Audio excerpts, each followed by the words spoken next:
ቀድሞ ነበር እንጂ መጥኖ መደቆስ ከሚለክሶ ኢትዮጵያን የታደጋት ጊዜን የዋጀ የዓለም አቀፍ እሳቤን የተረዳ የውጭ ፖሊሲ መቅረጿ ነው።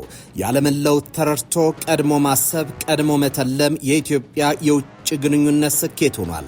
ተቋማዊነት፣ ኢንስቲትዩሽን፣ ሉላዊነት፣ ግሎባላይዜሽን የሚያነበረው ስርዓት መሩ የሊበራል ዲሞክራሲ ብሔራዊ ጥቅምንና የኃይል ሚዛንን በሚተልመው የሪያሊዝም እሳቤ ተተክቷል። ኢትዮጵያ የዓለም ሀያላን ሀገራት በዳቮስ የዓለም ኢኮኖሚ ፎረም ላይ የዓለም ስርዓት ለውጥ ከመታወጁ አስቀድሞ የስርዓት ለውጡን አስቀድማ በመረዳት ተግባራዊ እርምጃ እውን አድርጋለች። ይሁንና አንዳንድ የፖለቲካ ሳይንቲስት ነን ባዮች ዘመኑን መበለት ተስኗቸው ባለፈ ስርዓት የዛሬን እውነት ለመፍታት ጥረት እያደረጉ ነው። የፖለቲካ ልሂቃን ሪያሊዝም ጉዳይ መር ኢሹ ቤዝድ ነው ይሉታል። ሀገራት በሚያዋጣቸው ዘርፍ ላይ ከሀገራት ጋር ሊተሳሰሩ ይችላሉ። ወታደራዊ ትብብርን ከምዕራብ ሀገራት አድርገው በኢኮኖሚው ዘርፍ ከምስራቅ ሀገራት ጋር ሊሰሩ ይችላሉ። በዘመነ ሪያሊዝም ሀያላን ሀገራት በውስጥ ጉዳይ እናብኳ ከማለት ይቆጠባሉ።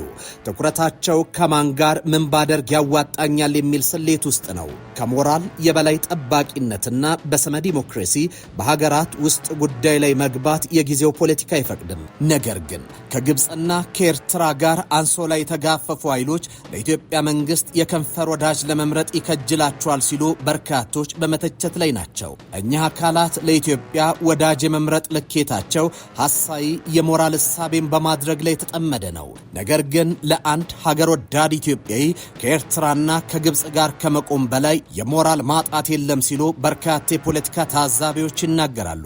ዛሬ የኢትዮጵያ የስትራቴጂክ ወዳጆች ምርጫ ስኬታማ ነው። ከቱርክም ሆነ ከኤሚራቲዎችም፣ ከእስራኤልም ሆነ ከፈረንሳይ፣ ከሳውዲም፣ ከኢራንም፣ ከአሜሪካም ከሩሲያም የፈጠረች ወዳጅነት ተጠቃሚ ያደርጓታል። ዘመንን መረዳት፣ ዘመንን ማወቅ እንዲህ አይነት ዲፕሎማሲያዊ ስኬትን ያጎናጽፋል። ዘመንን መዋጀት በዚህ ጊዜ የትኛውን ጥያቄን ወደ አደባባይ ላምጥ የሚለውን መረዳት ያስችላል። የቀይ ባህር ጉዳይን ወደ አደባባይ መምጣትም ጊዜና ወቅትን እየዋጀ የሚያደርገው ጥያቄው የተነሳበት ወቅት ነው። ከዓለም የባህር መተላለፊያዎች ሁሉ እንደ ቀይ ባህር የወታደራዊ ካምፕ የሆነ ቀጠና የለም። ቀይ ባህር ለኢትዮጵያ የህልውና ጉዳይ ነው። ጥያቄው ባለፉት 7 ዓመታት ውስጥ የተነሳ ቢሆንም ባለፈው 2 ዓመታት ውስጥ ግን የአደባባይ አጀንዳ ሆኗል። የቀይ ባህር ጉዳይ ለኢትዮጵያ የፖለቲካ ካርድ አይደለም። ቀይ ባህር የፍትህ ጉዳይ ብቻ አይደለም። ባህሩ ለኢትዮጵያ የእህል ውሃ ሆኖ አልተገኘም። ቀይ ባህር የመኖርና ያለመኖር በህልውና የመቀጠልና ያለመቀጠል ጉዳይ ነው። ጠቅላይ ሚኒስትር አብይ አህመድ በአፍሪካ ህብረት ላይ ያሰሙት ድምፅም ኢትዮጵያን ከአፈናና ከህልውና ስጋት የመታደግ ድምፅ ነው። ጤና ይስጥልኝ። ይህ ኢትዮ መልህቅ ነው። መልህቃችን ጠቅላይ ሚኒስትር አብይ አህመድ በአፍሪካ ህብረት ላይ ያነሱትን የኢትዮጵያን የባህር በር ጥያቄና ኢትዮጵያን ከዓለም የስርዓት ለውጥ ጋር እንዴት ትጓዝ የሚለውን እየተመለከትን አብረናችሁን ቆያለን። አብራችሁን ቆዩ።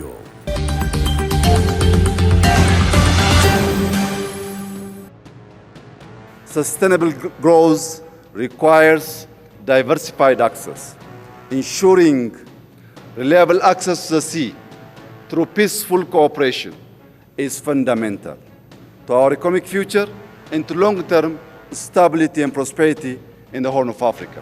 የኢትዮጵያ ዘላቂ ልማት ብዝሃ ተደራሽነትን ይፈልጋል። ለዚህም ኢትዮጵያ በሰላማዊ ትብብር የባህር በር ያስፈልጋታል። ይህ ሲሆን ዘላቂ ኢኮኖሚ ልማትና በአፍሪካ ቀንድ መረጋጋትና ብልጽግናን ለማረጋገጥ ያስችላል። ከግብፅና ከኤርትራ መንግስታት ጋር አብረው እያደሩ ኢትዮጵያን ከማን ትወዳጅ የሚለውን ለመወሰን እየታገሉ ናቸው። ከጎረቤት ሀገራት ጋር ጦርነት የገቡ ኃይሎች የኢትዮጵያን የኃይል አሰላለፍ ለማስመር የሚሄዱበትን ርቀት ለተመለከተ ነገሩ ልጅ ያቦኪያስ ብለዋል።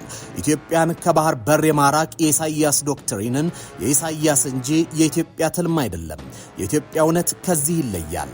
ኢትዮጵያን የሚያክል ሀገር ከየትኛውም የታሪክ አጋጣሚ በላይ የታፈ የታፈነችበት ነው። በቀጠናው የወደቁ መንግስታት መስፋትና ሰላምና ደህንነታቸው መቆጣጠር የተሳናቸው መሆን ኢትዮጵያን የብሔራዊ ደህንነት ስጋት ውስጥ ጥሏታል። ከዚህ ባሻገር በእነዚህ ሀገራት ውስጥ የውጭ ሀገራት ተሳትፎ ቀጥተኛ መሆኑ ግጭት ውስጥ መግባታቸው ደግሞ የአደጋውን መጠን እያሰፋው ይገኛል። የሁቲ፣ የአልሸባብ፣ የአልቃይዳና የአይስ ጥምረት አልፎም ከጊዜ ወደ ጊዜ እየገነገነ መምጣት የስጋቱን መጠን አጉኖታል። ከዚህ ባለፈ በቀይ ባህር ላይ የጦር ሰፈር መቋቋም ኢትዮጵያ የባህር ደህንነት ቁጥጥርን ከእጇ እንዲወጣ አድርጓታል። ይህ ብቻ አይደለም። የኢንተርኔት ኬብል በባህር በር መምጣቱ የሀገሪቱን ከተቀረው ዓለም ጋር የሚኖራትን ግንኙነት በጎረቤቶቿ መልካም ፍቃድ ላይ እንዲመሰረት አድርጎታል። የአየር መንገዱ ጣፈንታም ከዚህ የተለየ አይደለም። አየር መንገዱ ወደ ውጪ ለመውጣት የጎረቤት ሀገራት መልካም ፍቃድ ያስፈልገዋል። የቢሾፍቱ ኤርፖርት ግንባታ የባህር በር ባለቤትነት ካልተረጋገጠለት የአየር መንገዱን ተወዳዳሪነት ህልውናንም አደጋ ውስጥ የሚጥል ነው። ይህ የህልውናን አደጋ የተገነዘበው የኢትዮጵያ የባህር በር ጥያቄ በአህጉሪቱ ትልቅ መድረክ ላይ ጭምር ተነግሯል። ጠቅላይ ሚኒስትር አብይ በ39ኛው የአፍሪካ ህብረት ጉባኤ ላይ ባስተላለፉት መልእክት አህጉራዊ ትስስርን እውን ለማድረግ አባል ሀገራት በሁሉም ዘርፍ በትብብር ሊሰሩ ይገባል ብለዋል። ኢትዮጵያ አህጉራዊና ዓለም አቀፋዊ ትስስርን ለማጠናከር በቁርጠኝነት እየሰራች እንደምትገኝም አጽንኦት ሰጥተው ተናግረዋል። ለአብነትም የአፍሪካ ኩራት የሆነው የኢትዮጵያ አየር መንገድ የአፍሪካ ሀገራትን ሁለንተናዊ ትስስር ለማጠናከር በቁርጠኝነት እየሰራ መሆኑንም አብራርተዋል። ይሁን እንጂ ትስስሩ ሙሉና የተጠናከረ ማድረግ ይገባል ያሉት ጠቅላይ ሚኒስትሩ ለዚህም የተለያዩ የትስስርና የመዳረሻ አማራጮችን ማስፋት ያስፈልጋል ብለዋል። በተለይም ከ130 ሚሊዮን በላይ ህዝብ መገኛ ለሆነች ኢትዮጵያ ዘላቂ እድገት መረጋገጥ የባህር በር ተጠቃሚነት ወሳኝ መሆኑን አስገንዝበዋል። ስለሆነም የኢትዮጵያን የባህር በር ባለቤትነት ሰላማዊ የትብብር መርህን መሰረት በማድረግ ማረጋገጥም አስፈላጊ መሆኑን የተናገሩት የኢትዮጵያ ፍትሃዊ የባህር በር ተጠቃሚነት እውን መሆንም ለሀገሪቱ እድገት ብሎም ለቀጠናው ዘላቂ ልማት መረጋገጥ ወሳኝ መሆኑንም ጠቅላይ ሚኒስትሩ በጉባኤው ላይ ተናግረዋል። The Grand Ethiopian Renaissance Dam now powers homes and industry. ታላቁ የኢትዮጵያ ህዳሴ ግድብ አሁን ላይ የመኖሪያ ቤቶችንና ኢንዱስትሪዎችን በኃይል እያደመቀ ነው። ለጎረቤት ሀገራትም የኤሌክትሪክ ኃይል እያቀረበ ይገኛል። ይህም የአፍሪካ ብልሃት እንዴት የጋራ ልማትና ብልጽግናን እንደሚያመጣ ያሳያል። በአፍሪካ የሚገኙ ወንዞች ለጋራ ጥቅም መዋል ከተቻለ መረጋጋትን ያመጣሉ። Over the next 25 years, we aim to move from a low-income economy to a globally competitive one. በቀጣይ 25 ዓመታት ኢትዮጵያ ዓለም አቀፍ ተወዳዳሪ ኢኮኖሚን ትገነባለች። ይህም ምርትና ምርታማነትን በማሳደግ በኢንዱስትሪና ኢኖቬሽን እንዲሁም በስራ ዕድል ፈጠራ የተደገፈ ይሆናል። ሆኖም ልማት ብቻውን በቂ አይደለም። ትልቁ ሀብታችን ህዝባችን ነው። ስለሆነም የህዝብን ተጠቃሚነት ለማሳደግ እየሰራን ነው። በኢትዮጵያ ባለፉት ዓመታት የእናቶችና ህጻናትን ጤና እንዲሁም የህጻናትንና ታዳጊዎችን ትምህርት ሽፋን ማሳደግ ተችሏል። የትምህርት ቤት ምገባ ፕሮግራምን በመተግበርም ልማቱ ሁሉንም ያካተተ እንዲሆን አድርገናል። ወቅታዩ የዓለም እውነት ለአፍሪካ ስጋትንም እድልንም ይዞ የመጣበት ነው።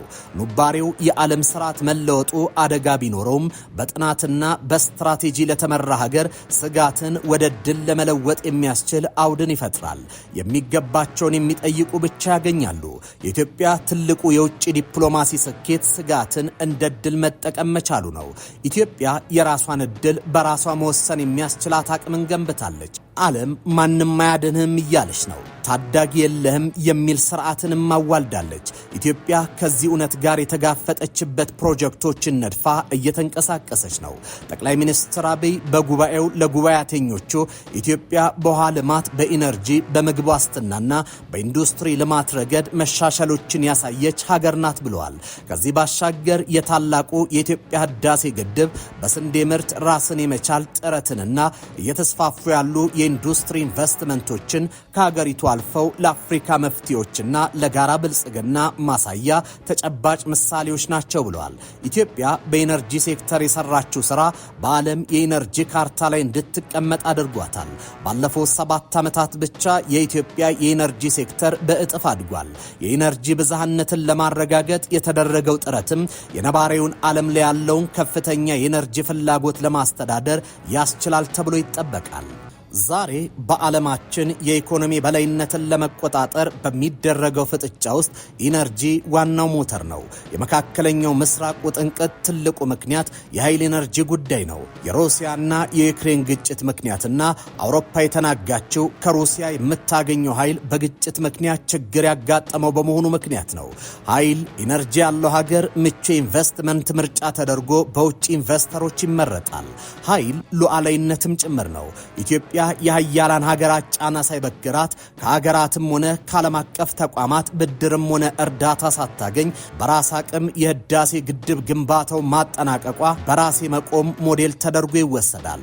ኢትዮጵያ በዘመነ ሪያሊዝም እንዴት አሸንፎ መውጣት እንደሚቻል ትልቁ ማሳያ ነች። የህዳሴው ግድብም ስኬት ይህንን እውነት ነው የሚያስረግጠው። በቀኝ ግዛት ዘመን ስምምነቶችና በጎረቤት ሀገራት ጫና ሳይበገሩ የራሴን የኃይል ፍላጎት በራሴ አቅም ማሟላት አለብኝ በሚል መርህ ኢትዮጵያ ግድቡን ገንብተዋለች። ይህ እርምጃ ኢትዮጵያን በምስራቅ አፍሪካ የኃይል ማማ እንድትሆን አድርጓታል። አሁን ላይ ጎረቤት ሀገራት የኤሌክትሪክ ኃይል ከኢትዮጵያ ሲገዙ ኢትዮጵያ በእነዚህ ሀገራት ላይ ያላት የተጽዕኖ አቅም በከፍተኛ ሁኔታ እንዲጨምር ያደርገዋል። ጠቅላይ ሚኒስትር አብይ በበርካቶች ዘንድ እንደ ስጋት የታየውን የሪያሊዝም ምሳቤ እንደ ድል መጠቀም እንደሚገባ ደጋግመው ሲያነሱ ነበር። የኢትዮጵያ የኃይል ግንባቷ በቀጠናው ተሰሚ ያደርጋታል። ከዛ አልፎ ሽብርተኝነትና ሰላምና መረጋጋትን ለማስፈን ኢትዮጵያን ተመራጭ ሀገር አድርጓታል። የአሜሪካ የፈረንሳይም ከፍተኛ የጦር መኮንኖች ኢትዮጵያ የመጡት ኢትዮጵያ ለተከታታይ ዓመታት ስትገነባ የቆየችው ስራዎቿ ምክንያት ነው። የጀርመን፣ የፈረንሳይ፣ ጣሊያን፣ ኤሚራቲዎች፣ ሲንጋፖር፣ ማሌዥያና ሌሎችም ወደ ኢትዮጵያ የተመሙት ኢትዮጵያ በአዲሱ የዓለም ስርዓት ውስጥ ያላትን ቁልፍ ቦታ በመረዳት ነው። የፖለቲካ ሳይንስ ምሁራን ዓለም በሪያሊዝም እይታ ጥቅም ላይ የተመሰረተች ከሆነ አፍሪካ ያላት የተፈጥሮ ሀብትና የሰው ኃይል ትልቅ የጦር መሳሪያ ነው ይላሉ። ሀገራት አንዱን ወገን ብቻ ከመከተል ይልቅ በምስራቅና በምዕራብ መካከል የጥቅም ሚዛን በመጠበቅና ከፍተኛ ድጋፍና ኢንቨስትመንትን ማግኘት ይችላሉ። ለኔ ምን ትሰጡኛላችሁ ብሎ መጠየቅ ብልህነት ነው። ኢትዮጵያ በኢነርጂ፣ በዲጂታላይዜሽን፣ በግብርና፣ በማዕድንና በቴክኖሎጂ ከፍተኛ ለውጥን አስመዝግባለች። የቢሾፍቱ የኤርፖርት ግንባታ ላይ የሰራችው ስራ የምትሰጠው እንዲኖራት አድርጓል። እናም አሁን ኢትዮጵያ በጠቅላይ ሚኒስትር አብይ በኩል ለዓለም ይህን ሁሉ እየሰጠው ነው። ዓለም የባህር በር ጥያቄን ይቀበለኝ ብላ ያቀረበችው ጥያቄ ዘመንን ከመዋጀት ያለፈ ሪያሊስታዊ ብልህነት ነው። In 2020, Ethiopia established Africa's first artificial intelligence institute. እንደ አውሮፓውያን አቆጣጠር በ2020 ኢትዮጵያ በአፍሪካ የመጀመሪያ የሆነውን የአርቲፊሻል ኢንተለጀንስ ተቋም አቋቁማለች። ይህንን መሰረት አድርገንና በኢትዮጵያ የመደመር ፍልስፍና ላይ ተመርኩዘን የመጀመሪያውን አርቲፊሻል ኢንተለጀንስ ዩኒቨርሲቲ እያቋቋምን ነው። ይህም ትርጉም ያለው የሰው ኃይል ልማት በመፍጠር በቴክኖሎጂ የተደገፈ ልማትን በአህጉሩ ያረጋግጣል። ጠቅላይ ሚኒስትር አብይ በአፍሪካ ህብረቱ ጉባኤ ላይ የገለጿቸው እውነቶች አህጉሪቱን በተለወጠው የዓለም ስርዓት ውስጥ ባልተለወጠ ሐሳብ ከመዳከር የመታደግ ጉዳይ ነው። አፍሪካ ምን አላት? ባላት ሀብት በጥሩ ድርድር ጥቅሟን ታስከብር የሚለውን ዳሰውታል። እንደ ጠቅላይ ሚኒስትሩ የሀገሩ ትልቁ ሀብት የተፈጥሮ ጸጋ ነው። ነገር ግን ይህን ጸጋ ወደ እድል ለመቀየር ጠንካራ ተቋማት ግንባታ ያስፈልጋል ብለዋል። ፈጠራን ማሳደግና ለዘላቂ ልማት ያለው አስተዳደራዊ ችሎታን ማዳበር አስፈላጊነትም አጽንኦት ሰጥተውታል። እርግጥ የሪያሊዝም ምሳቤ ሀገራት በራስ አቅም እንዲንተራሱ ያስገድዳል። የራስ አቅም የራስ እድል ላይ መጠቀም ተወዳዳሪነትን ያልቃል። በኢትዮጵያ የ10.2 በመቶ ተጠባቂ እድገት የመጣውም በራስ እውነት ላይ ለመቆም በተሰራ ስራ ነው። ከዚህ ባሻገር አፍሪካ ቴክኖሎጂ የሚያመጣውን እድል ለመጠቀም መትጋት መቻል እንዳለባት ጠቅላይ ሚኒስትር አብይ አህመድ አሳስበዋል። በተለይ አርቲፊሻል ኢንተለጀንስ ላይ ኢትዮጵያ በአፍሪካ የመጀመሪያውን የአርቲፊሻል ኢንተለጀንስ ኢንስቲትዩት አስጀምራለች። በዚህ መነሻነት የተመሰረተ አርቲፊሻል ኢንተለጀንስ ዩኒቨርሲቲ ለማስጀመር ዝግጅት ላይ ናት። እኚህ የተጠኑ ስልታዊ እንቅስቃሴዎች ከባህር በሩ አጀንዳ ጋር ተሰናስለው እየተሰራባቸው መሆኑ ሀገሪቱን ስኬታማ ያደርጋታል። ሪያሊዝም ለአፍሪካ የሚሰጣት ትልቁ ስጦታ ንቃት ነው። ስሜታዊነትን አስወግዶ በሁለገብ ጥቅምና በኃይል አሰላለፍ ላይ የተመሰረተ ዲፕሎማሲ እንድትከተል ይመክራታል። አፍሪካ በሪያሊዝም መነጽር ስትመለከት ራሷን እንደ ተጎጂ ሳይሆን እንደ ትልቅ ተደራዳሪና ተዋናይ ማየት ትጀምራለች። ኢትዮጵያ ዘመኑን በልታ ነገም በማስላቱ ተሳክቶላታል። እርግጥ እንደ ኢትዮጵያ ሁሉ ዘመኑን የዋጀ እንቅስቃሴ ያደረጉ ሀገራት አሉ። ሞሮኮ የማዳበሪያ ፕሮጀክት ላይ እየሰራች ያለችው ስራ ትልቁ ማሳያ ነው። ከዚህ ባሻገር ተንታኞች የኢትዮጵያ ትልቁ ስኬት ከተሽኮርማሚነት መውጣቷን ይላሉ። የሀገሪቱ ዲፕሎማሲ የራሱን ከመስጠት የሚገባውን ወደ መጠየቅ ተሸጋግሯል። የሪያሊዝም ዓለምን በምኞት ከማለም ይልቅ ተጨባጭ እውነታን ተረድቶ የተጨበጠ መልስ መስጠትን ግብ ያደርጋል። በዚህ ስሌት መሪዎች በስሜት ሳይሆን በጥንቃቄ እንዲወስኑ ይረዳቸዋል።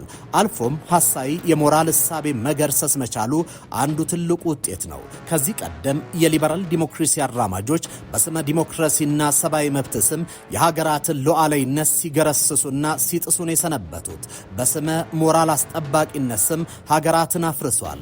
በኢትዮጵያም ቅጥረኛ ወታደሮችን ለሌላ ሀገር የላኩ የካይሮና የአስመራን ውጊያ የሚዋጉ አካላት ኢትዮጵያን ከማመው ወዳጀት እንዳለባት መንገድ እየጠቆሟት ይገኛሉ። ለአንድ ምክንያታዊና ሀገር ወዳድ መንግስት ትልቁ የሞራል ግዴታው የገዛ ህዝቡን ደህንነት ማስጠበቅ ነው።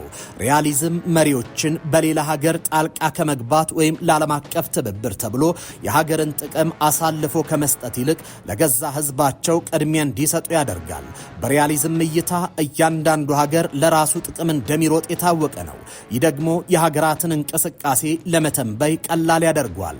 ሁሉም ሀገር ጥቅሙን ለማስከበር እንደሚንቀሳቀስ ስለሚታወቅ በማንነት ወይም በሃይማኖት ከሚመጡ ያልተገመቱ ግጭቶች ይልቅ በጥቅም ላይ የተመሰረቱ ድርድሮችን ማድረግ ያስችላል። ኢትዮጵያ በዚህ እውነት ጸንታለች። የሀገሪቱ የልማት ስትራቴጂዎችም ከግማሽ ክፍለ ዘመን በፊት በነበሩ መሬት ሊወርዱ ባልቻሉ እሳቤዎች ሳይሆን ወደ ተግባር ሊለወጡ በሚችሉና ዘመኑን በዋጁ እሳቤዎች ተቀይረዋል። የቀይ ባህርን ጥያቄ ከዚሁ ጋር የተሰናሰለ ነው። ቀይ ባህር የኢትዮጵያ የፍትህ ጥያቄ ከመሆኑ ባሻገር አሁን ላይ ለሀገሪቱ ሊሰጡ የሚችለው ሁለንተናዊ ጥቅም በእጅጉ ከፍ ያለ ነው። እንደ ኢትዮጵያ ወሳኝ ቀጠና ላይ ያሉና የባህር ዳርቻ ያላቸው ሀገራት መገኛቸው ራሱ ትልቅ ኃይል ነው። ሪያሊዝም ቦታ ኃይል ነው ይላል። አፍሪካውያን ይህን ስትራቴጂክ ቦታቸውን ተጠቅመው ዓለም አቀፍ ተጽዕኖ መፍጠር ይችላሉ።